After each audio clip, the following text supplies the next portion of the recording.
Some calls stay with you, burning into your memory until you can't sleep without a light on.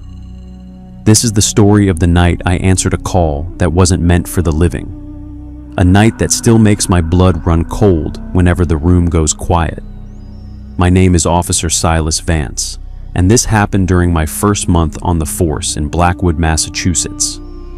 The dispatch radio crackled to life at exactly 2:14 a.m., shattering the heavy, suffocating silence of my police cruiser with a sudden report of a silent 911 hang-up originating from the old Blackwood Estate.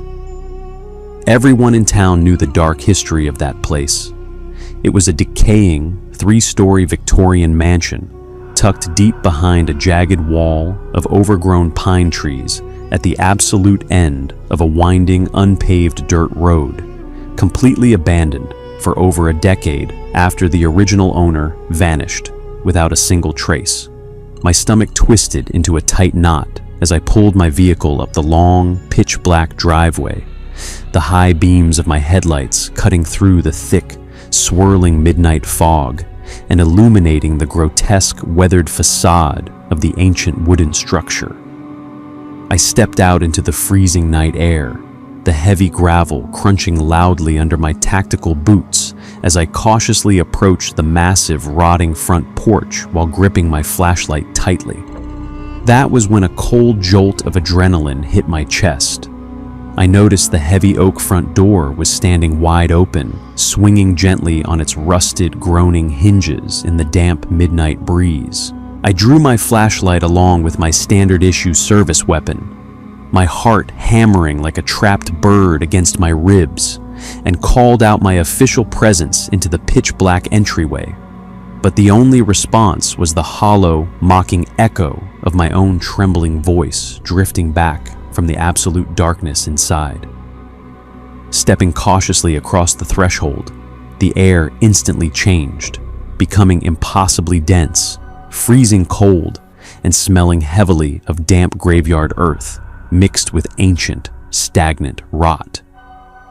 I clicked my flashlight beam across the grand, cavernous foyer, watching the pale light bounce off peeling, water-stained wallpaper, shrouded antique furniture, and thick layers of completely undisturbed dust that had settled over decades. I moved slowly and deliberately, checking the perimeter of the sprawling living room, my eyes straining in the gloom to catch any sudden sign of an intruder, a local teenager, or a squatter who might have somehow dialed the emergency line from within this dead zone. The silence inside the mansion was utterly suffocating, the kind of heavy, pressurized quiet that makes your ears ring in protest, punctuated only by the distant, rhythmic ticking of an ancient grandfather clock that logically shouldn't have been working at all without maintenance. As I slowly approached the back hallway near the entrance of the old study, a faint, rhythmic scratching sound coming from directly above my head made me freeze instantly in my tracks. I aimed my failing light up at the water-stained plaster ceiling, watching a small, jagged piece of white plaster break off and shatter on the hardwood floor right next to my left boot. A terrifying signal that I definitely wasn't alone in this house. I forced my shallow, rapid breathing to slow down as I carefully navigated the narrow, shadow-drenched hallway toward the back study, where the property's original analog landline was still officially registered, according to the automated dispatch log on my dashboard. The unnerving scratching sound from the ceiling had abruptly stopped, replaced now by a low, consistent, subaudible hum that vibrated directly through the decaying floorboards and made every single hair on the back of my neck stand sharply on end. I cautiously pushed the heavy study door open with the barrel of my gun, my trembling flashlight beam instantly catching a dull glint of polished chrome sitting atop a massive, dust-covered mahogany desk positioned dead in the center of the damp room. It was an old, heavy rotary telephone from a bygone era, but the thick black plastic receiver was entirely missing from its cradle, trailing its tangled, coiled cord over the edge of the desk like a dead vine. I walked over with deliberate, measured steps, my heavy tactical boots pressing into a dark, visibly wet trail of thick mud that seemed to lead from the far corner of the hallway directly to the base of the desk. Following the tightly strained cord with my eyes, I quickly realized it didn't just drop loosely to the floor. It stretched completely across the room, taut and violently pulled, disappearing directly into the center of the dark, ruined hardwood floorboards. Shining my failing light downward toward the floor, my breath hitched painfully in my throat as I saw a perfectly circular, jagged hole freshly cut into the wood, looking as if someone had violently and frantically hacked through the structural layers from beneath with a dull tool. The heavy black telephone receiver was dangling helplessly in the dead center of that dark void, spinning slowly on its coiled cord like a hypnotic pendulum just a few feet below the fractured surface of the floor. I knelt cautiously at the very edge of the opening, an overpowering smell of freshly turned graveyard dirt and metallic copper bursting upward from the gap, making my stomach churn with an instant, violent wave of intense nausea. I leaned in just an inch closer to see what lay directly below the floorboards, naturally expecting to find a standard crawl space or a shallow basement foundation. But my weak flashlight beam was completely swallowed by an impossibly deep, pitch-black abyss that seemed to plunge down into the earth forever.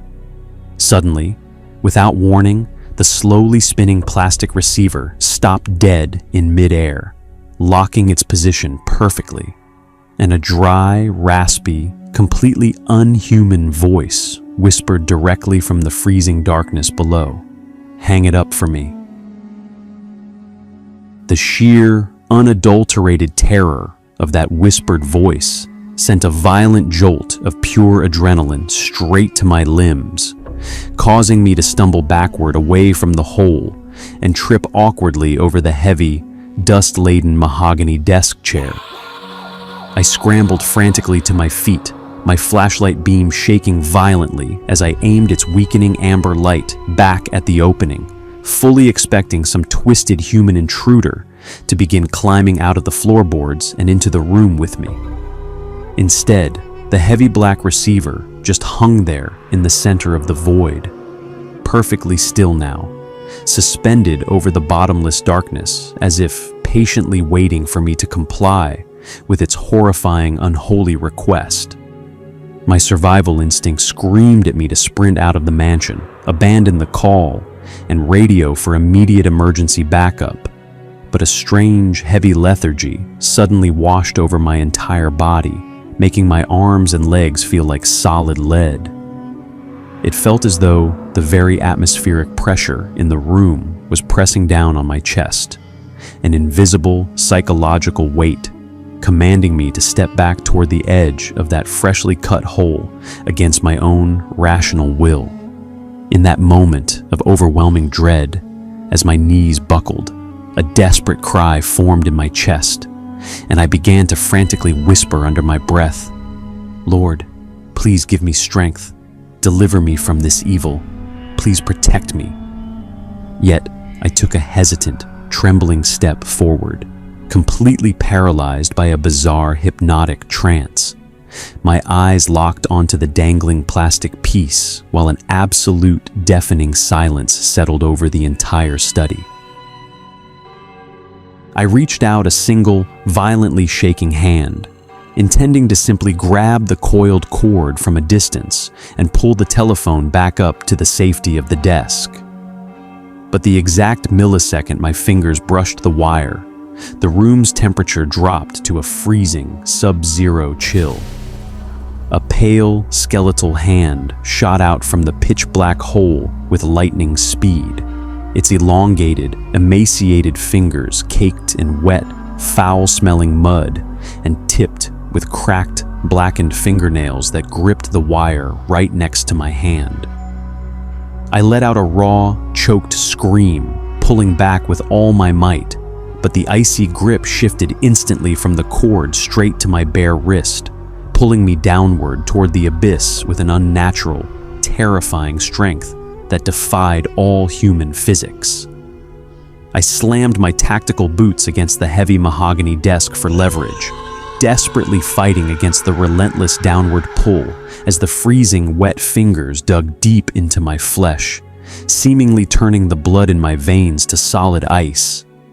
As my face was dragged inches from the jagged void, I squeezed my eyes shut and prayed with everything left in my soul. God, please save me, don't let it take me, help me.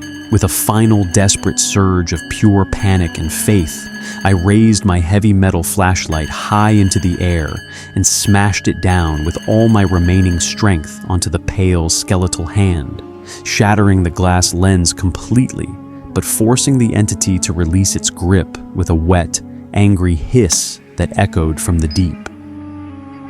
I collapsed violently away from the edge of the jagged hole, gasping for air as the study was instantly plunged into near-total darkness, illuminated only by the faint, flickering amber glow of my now shattered flashlight. I didn't waste another single second to process the cosmic horror of what had just transpired. I scrambled frantically to my hands and knees, pushed myself up, and sprinted out of the study, tearing down the long, narrow hallway toward the grand front entrance of the mansion. But as I burst into the cavernous foyer, my heart sank completely into my stomach when I saw that the massive, heavy oak front door was now violently slammed shut, its deadbolts thrown and completely sealed from the outside. I threw my entire body weight against the solid wood, kicking, throwing my shoulder against it, and pounding on the framework until my knuckles bled and bruised, but it felt as impossibly rigid as a stone tomb wall, trapping me inside the freezing structure. In that absolute pinnacle of claustrophobic dread, as the walls seemed to close in, I fell to my knees against the locked exit, squeezed my eyes shut, and prayed with a broken voice. Heavenly Father, please don't abandon me here. Break these chains. Please shine your light into this darkness and guide me out alive. That was when the very foundations of the mansion began to vibrate with a low, sickening hum, and the raspy, unholy voice from the floorboards began to echo directly through the ancient horsehair plaster, sounding as if it were emanating from everywhere at once. It wasn't just a single entity anymore. The sound rapidly multiplied into dozens of overlapping, breathless, disembodied whispers, all chanting the exact same chilling phrase over and over in a maddening symphony. Hang it up, hang it up, hang it up. The air became incredibly thick and suffocating with the overpowering, metallic stench of fresh copper and wet earth. And I could hear the distinct, heavy sound of frantic footsteps pacing rapidly on the ceiling floorboards directly above my head, tracking my every movement like a predator hunting its prey in a cage.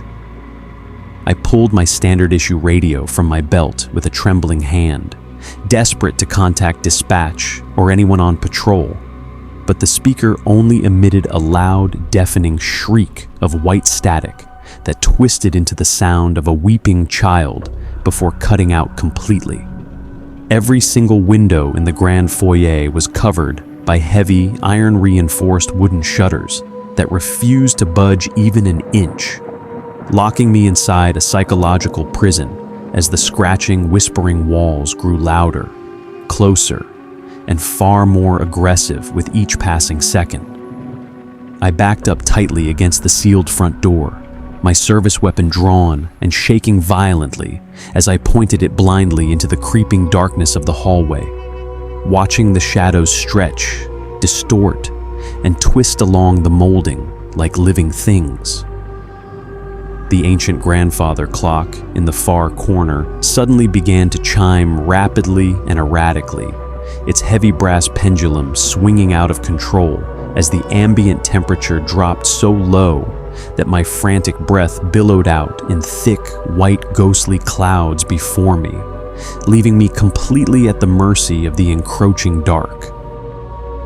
Realizing the front exit was completely hopeless and that the front door had become a solid barrier to my survival, I knew I had to find another way out through the back of the house before whatever was clawing inside the walls came down to claim my soul. I spun on my heel and sprinted back past the darkened kitchen, my tactical boots splashing loudly through a thin, freezing layer of black water that had mysteriously begun pooling across the floorboards, bubbling up directly from beneath the rotting baseboards. I broke through the back pantry door, my eyes frantically searching the gloom until they landed on a small, rectangular window that led out to the overgrown backyard garden, and I didn't hesitate for a single second to smash the glass pane using the heavy steel butt of my firearm. I scrambled desperately through the broken frame, ignoring the sharp, searing pain as the jagged shards sliced through my uniform and cut deep into my hands and tumbled out onto the wet, muddy grass outside. I pressed my bleeding palms against the cold earth, looked up at the starless sky, and sobbed a frantic prayer of gratitude. Thank you, God. Thank you for delivering me from that room. Please just get me back to safety. I forced myself up and ran blindly through the blinding fog toward the front driveway where my cruiser sat idling, the headlights offering a beacon of sanity against the looming silhouette of the Victorian nightmare behind me. I jumped into the driver's seat, slammed the locks down with a blood-slicked hand, and jammed the key into the ignition, the engine roaring to life as I threw the car into reverse and tore down the gravel road without looking back.